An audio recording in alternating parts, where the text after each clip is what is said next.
Welcome to this video on the full focus 2-litre gear 2007 hatchback. We are going to be changing the rear dampers stroke shock absorbers and replacing a caliper on the driver's side as it had seized previously and was a bit tired, so we're just going to sort that out to stop it binding.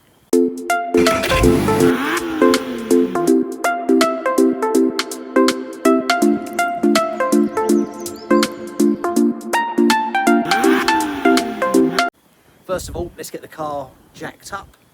No, I'll tell you what, let's have a look at the parts. There are a number of different types of fitment on the Focus. Let's look at the shock. This particular one from factory would have had the leg with the rod. Let's cut that.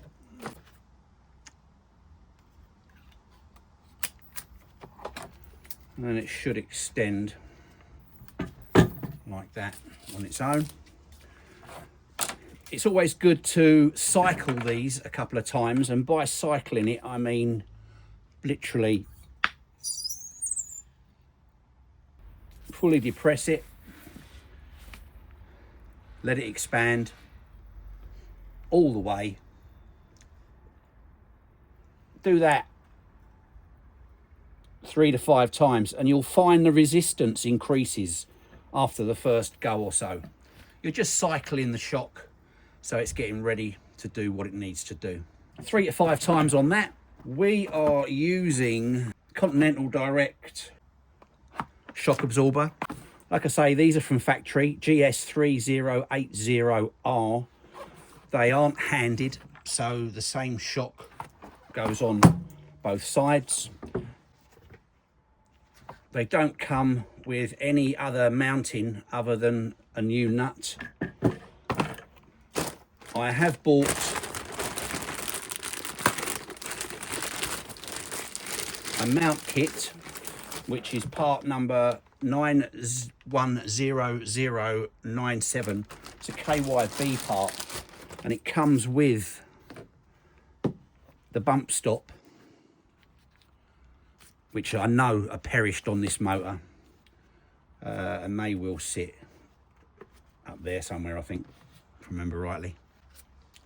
So we've got bump stops and new sleeves which go over the top like that, and then the bump stop will be over the top of there somewhere like that.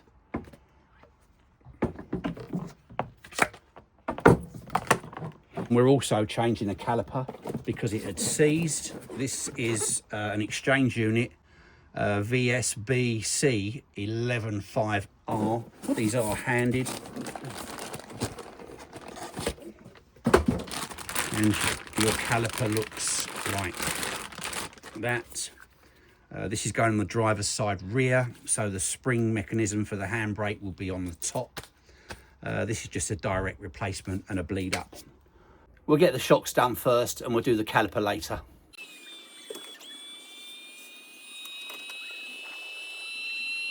Now removing the locking wheel nut.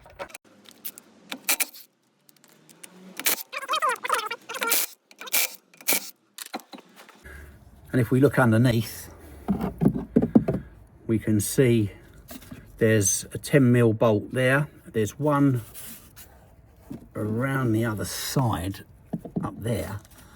This is the sleeve that we were talking about, but if you also see here, this is the bump stop. Absolutely masho. And this bolt here is on the bottom of the leg, which we need to remove as well. So the two 10mm.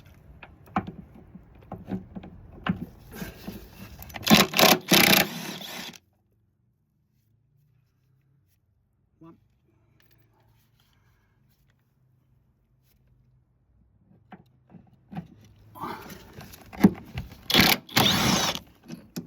Two. Now the leg should want to pull down at this point. There you go.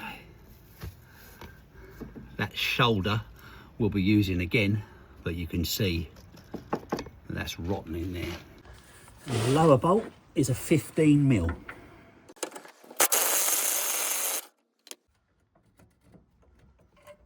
remove the bolt. And then we should just be able to drop the leg on the floor like that.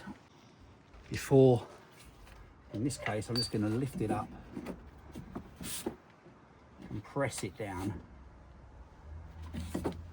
to make it a little bit smaller so that it can come out just like that. Top mounts aren't in bad condition. There's been a little bit of, looks like possible, a little bit of leakage, but they're probably quite original, to be fair. So I'm going to attempt this with a 13mm ring, and then I'm probably going to need to lock off the top. It has a flat side to it, so you can put a wrench on it to grip it, otherwise you'll find it may just want to turn on you.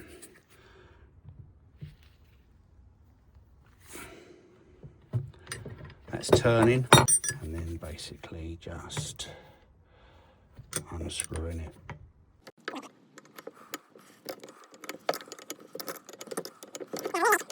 Does come with a new nut, but that was all that was in the box. So we unscrew that like that, and then we should just be able to prise that off of there. Maybe with a little tap.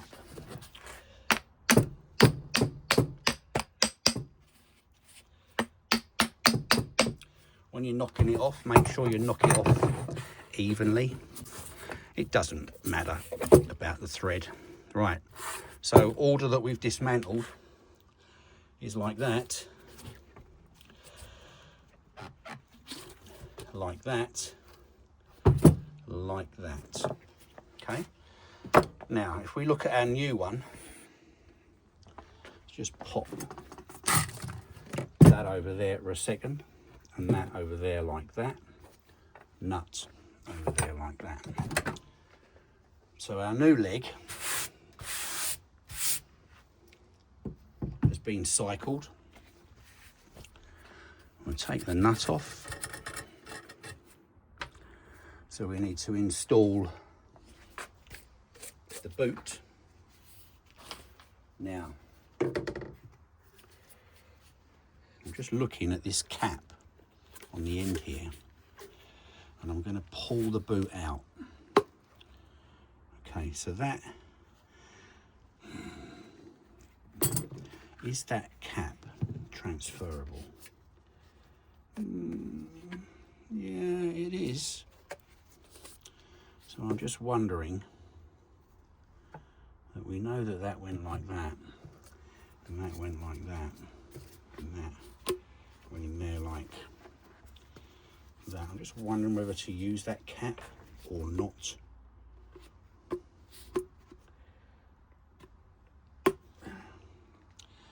I've just pushed that in. Now, I don't think the cap serves any purpose, but I'm going to refit it anyway. So this is the new sleeve.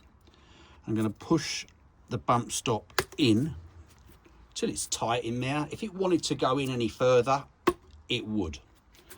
And then that cap sits over the top like that. I think that's meant to be there, so I'm going to run with that. So we now have our bump stop. They look exactly the same inside. We'll take the new leg, get rid of that crap off the bench. So the new, this now goes over there and comes through there. I'm going to give this a little wire brush up before I put it back. So I've given that a little clean up. It's important, check this rubber casement. This one looks like brand new, to be fair. It's in great condition. Then that will slot over there like that, and then the new nut, 13mm still. Okay, let's bring you round to here. So again, 13mm. I'm just holding. Yeah, it's already spinning on me.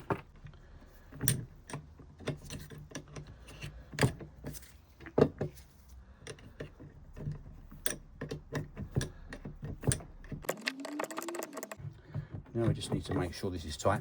Access to this inside the car is really poor. So it's a good idea, I believe, to do it on the bench.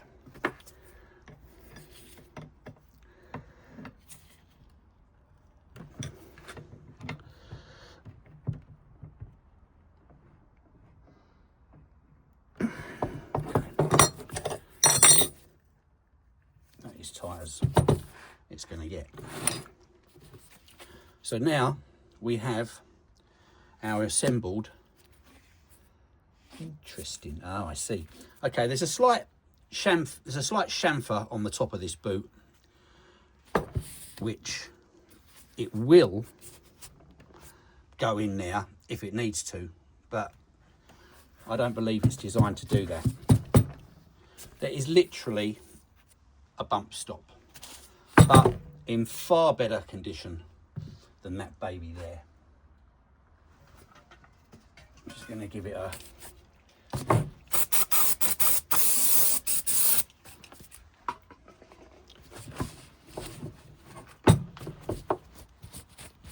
and that is your leg reassembled and ready to go in. As far as access from behind or inside the boot is concerned, you could pull the trim out or you could not pull the trim out. It's entirely up to you. I'm just going to show you both options. You'll need to push your seats forward, clear out any toot you've got in the boot. There's a screw here and another screw there, and there's a couple down there as well. You can remove this inner boot liner enough to give you access. This is the other side where I've done exactly that, and this is the hole where that leg is going to come through. So I'm going to install the leg, compressing it in order to get it up there, and I'm just going to take the bolt on the bottom and put it in the hole.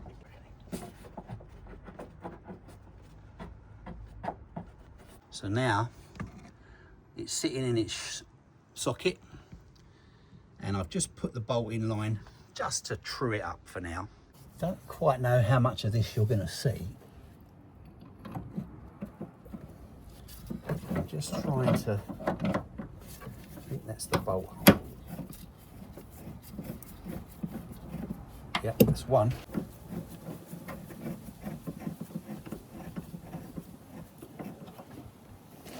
Just going to check they've come through the other side. You can see that the two heads are poking through.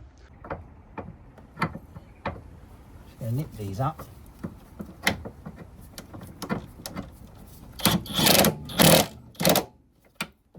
The same on this side.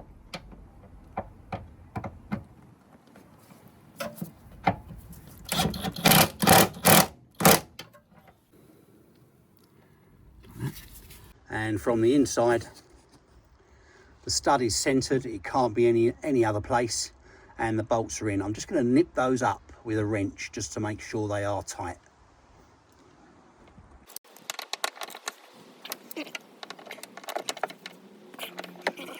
And then just tighten up the lower bolt.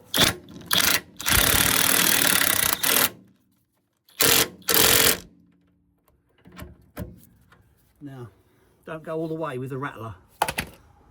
Check that now with a torque wrench, or at least a wrench, to make sure that it is nice and righty-tighty.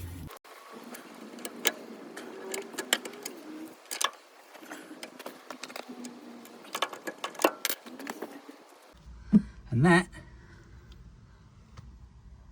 is this side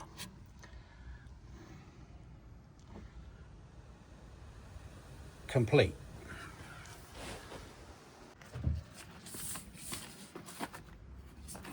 Wheel back on.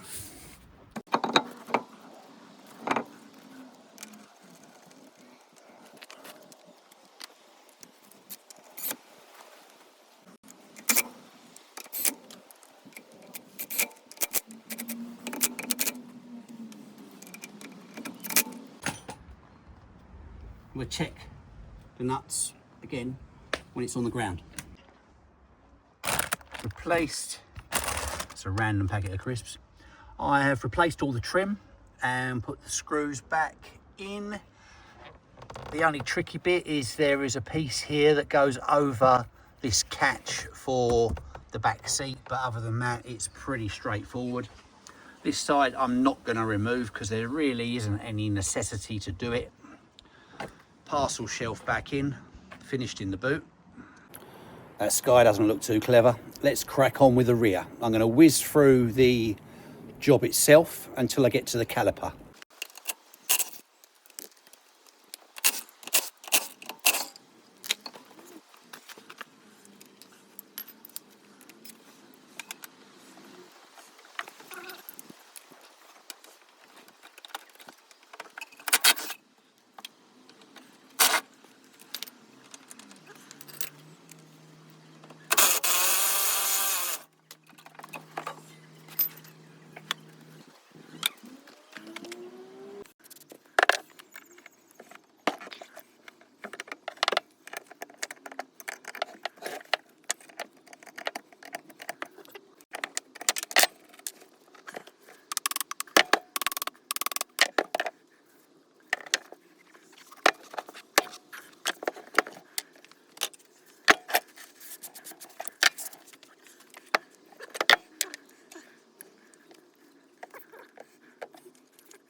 Little point of interest here at this stage is every possibility that if you put the bottom bolt in first,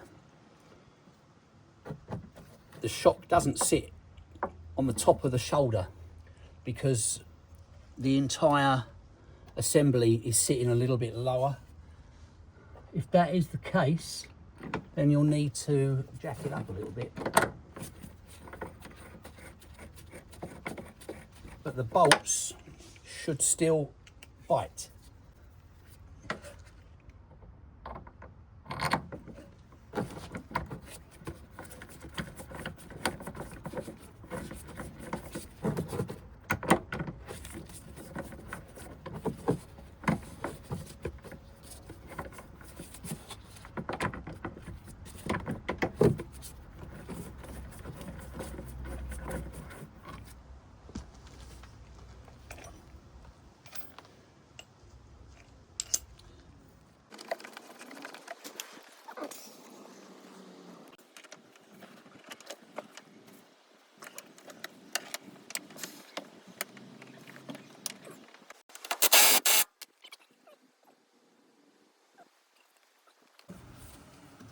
I decided I wasn't happy with this.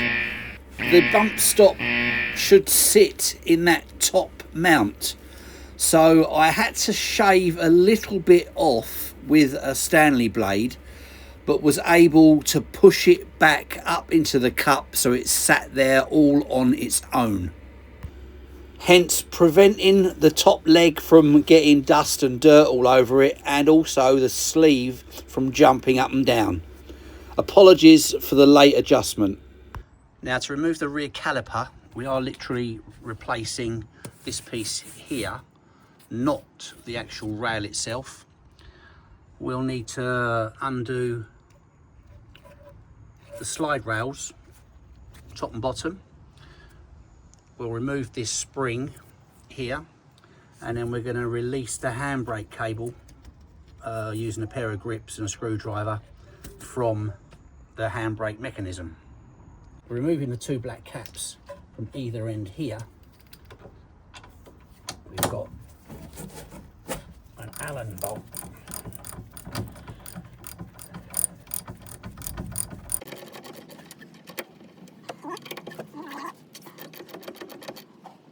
removing the cable from the handbrake, I've got a pair of grips on the end of the cable, which I'm going to use to pull.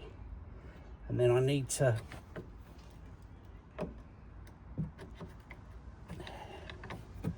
it's a bit of a juggler. Paste it. There you go. Sliding it out and you're free. But the handbrake is now free from the caliper. I will finish undoing these. You need to remove these completely.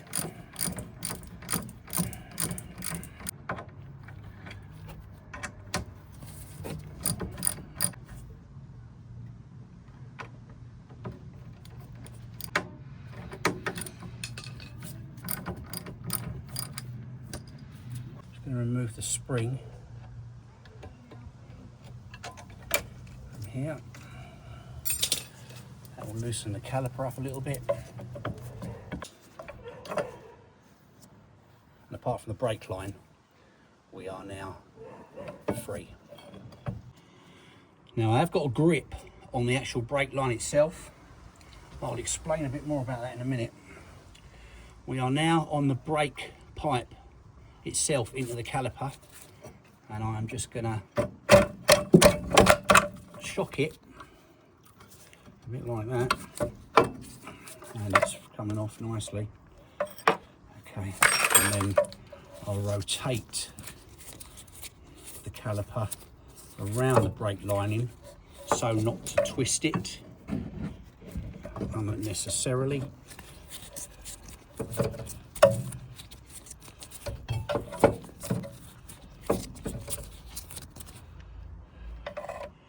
And there you go, caliper removed. Now, my reason behind the grips are that there is currently no fluid dripping out of there. I have got a very heavy piece of rubber wrapped around the inside of the grips, so do not use the grips directly on your hose because you will split it.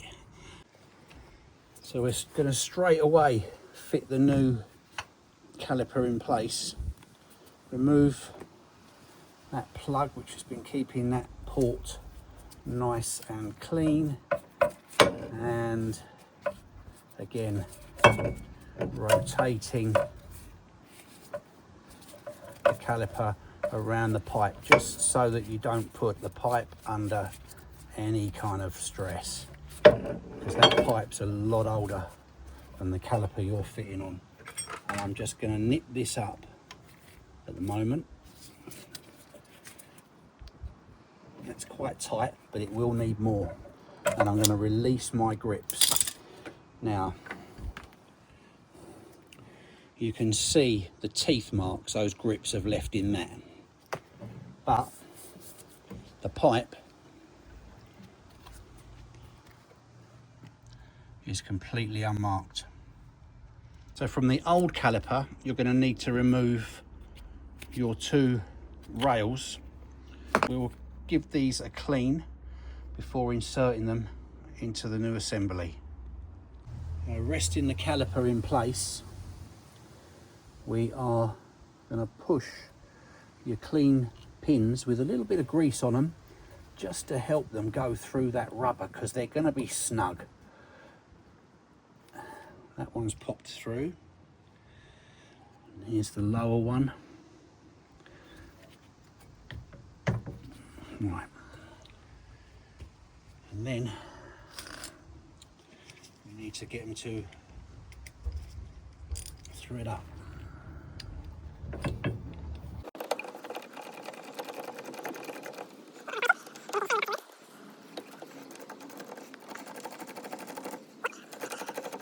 At this point, I haven't touched the pads at all.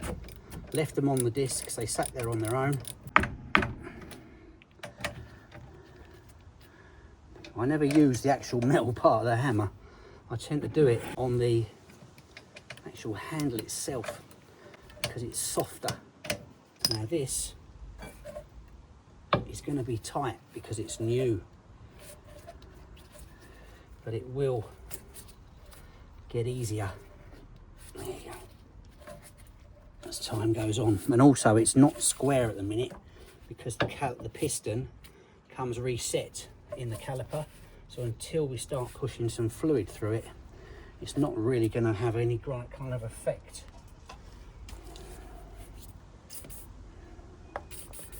I do want to make sure it pulls in evenly when it eventually does. So at the moment it's sitting square, and we'll pop our caps on. Installation of the handbrake should be a little bit easier because there isn't any fluid currently in the caliper. So pass your cable through the fitting, grab hold of it with your grips, like that, and then pull it through. And then if you get on it with a screwdriver, push it all the way, slide it over,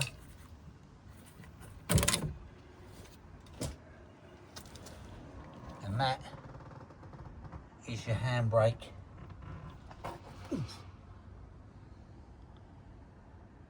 back in position. Now to bleed that one up, we're going to remove, or I have removed, the brake fluid cap, which is underneath here. I'm going to try and avoid having to take this out of the way if I can to top it up again. The fluid's about just below high at the moment. And at this point I'm just going to remove the dust cover from the nipple itself, 10mm, and I'm going to crack this off and just leave it like that open. And you will see the fluid starting to drop out. At this point, I'm just going to nip it up.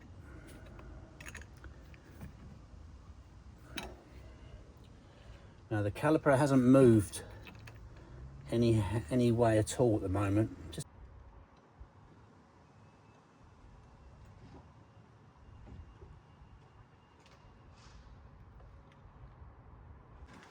Now I was just depressing the pedal 3 times there, and we can see that the pad is now on the disc. So now I'm going to introduce the bleeding kit. That goes on the top of there, and that just rests in a pot of some description. And then under the car we have a pressurized bottle of brake fluid, and that screws on to the top of the reservoir. We will then pressurize that bottle, which will then force the fluid into the bottle and through the system to get all the air out of that caliper. And we pressurize it by using air from the tyre, and then crack off our bleed nipple. So I've shut that down because I was getting a clear run of fluid through the pipe, which you can probably just make out in there. So with the vehicle running,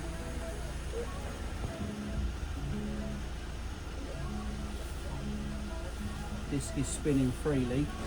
I'll pull the handbrake up. Not anymore. Back free again. And foot brake. Yep. And release. Nice and free again. Reservoir bottle is just on the high level now. Made sure that my 10mm nipple is tight. Put the new cover over it. These are all tight. These are tight, top and bottom. Handbrake cable all in there nicely with a bit of fresh grease. And we're spinning relatively freely there, which is quite nice. Bearing in mind there's no wheel on it, it's not going to rotate free. So we'll see how they bed in.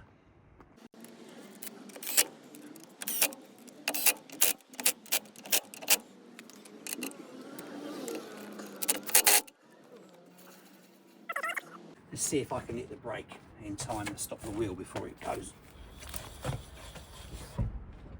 That'll be it. Lovely.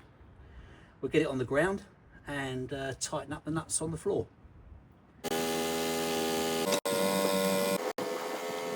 And a clear sign that your shocks are on their way out is if we depress them both to the floor, and we leave them there.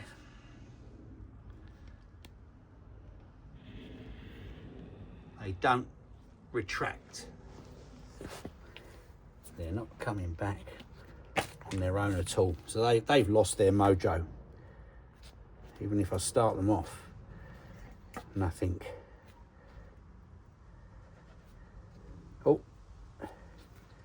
Oh, there's a tiny bit of movement on them now. They're on their way out.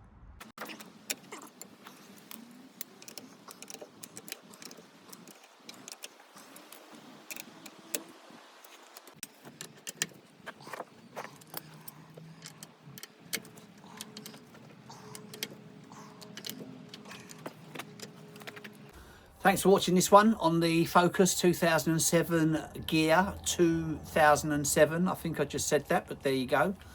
We're all done. I shall just take my little thermometer with me as I drive it back to the customer, just to do a temperature check on the rear discs to make sure there's no binding issues or anything like that. You know, this isn't anything fancy. It's actually a baby temperature thing. You can do that with it, and then you can do that, and then if you press the button, looking at me, I am currently 23.3 degrees C. Simple as that. Or the phone, 17.8. Anyway, thanks for watching. Catch you in the next one. Bye for now.